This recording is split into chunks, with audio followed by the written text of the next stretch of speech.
ભરૂચ શહેરના ward number 4માં મુખ્ય માર્ગ ઉપર ગટરના પાણી ફરી વળતા સ્થાનિકોએ ગટરના પાણીની સમસ્યાને લઈને પાલિકા કચેરી ગજવી મૂકી હતી।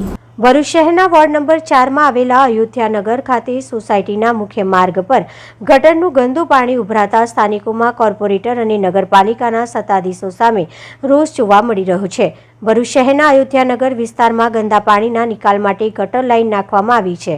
આ ગટર લાઇનની સાફ સફાઈ તેમજ જાળવણી કરવામાં સત્તાધીશો દ્વારા બેદરકારી દાખવવામાં આવી રહી છે, જેથી ભર ઉનાળે ચોમાસા જેવી સ્થિતિમાં પ્રતીત થઈ રહી છે। શહેરના ભાજપના ઘર કણાતા અયોધ્યાનગરમાં ગટર લાઇનનું દુર્ગંધ મારતું ગંદુ પાણી મુખ્ય રોડ પર વહેતું હોય વાહન ચાલકો તેમજ આજુબાજુના સ્થાનિકોને દુર્ગંધ મારતા પાણીમાંથી અવરજવર કરવાનો વારો આવ્યો છે। સાથે સાથે ઉનાળામાં સમયમાં ગંદુ પાણી મુખ્ય માર્ગ પર ફરી વળતા મચ્છરનો ત્રાસ સહિતના પાણીજન્ય રોગો વિસ્તારમાં ફેલાય તેવી લોકોમાં દહેશત વર્તાઈ રહી છે।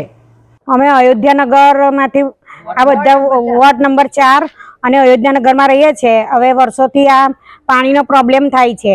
અરે વરસાદ આવે ત્યારે પહેલા પ્રોબ્લેમ થતો હતો, હવે વરસાદ વગર પણ પ્રોબ્લેમ થવા માંડ્યો છે અને નાના છોકરા, સિનિયર સિટીઝન હવે ઘરમાંથી બહાર નીકળવાનું અમને મુશ્કેલ પડે છે।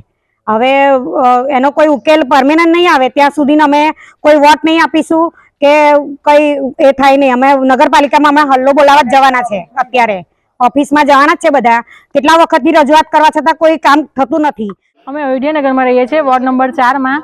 અમારે દર વર્ષે પાણીનો પ્રોબ્લેમ હોય છે। વરસાદનું પાણી તો આવતું જ હતું, પણ હવે તો ગટરનું પાણી પણ ઘરમાં આવવા લાગ્યું છે। અમે હાઉસ ટેક્સ ભરીએ તો સેવા નથી કરતા।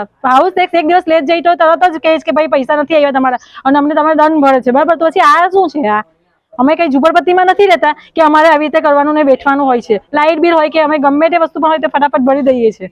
તો પછી આ છોકરાઓને શું થાય છે? આ વેકેશન પડશે, આ સિનિયર સિટીઝનનું શું કરવાનું પછી? અમારે પાણી તો કેટલું વાસ મારે છે અને મચ્છરનો પણ એટલો ઉપદ્રવ થઈ ગયો છે। વારંવાર અરજી કરવા છતાં પણ કોઈ એનો નિકાલ જ નથી આવ્યો।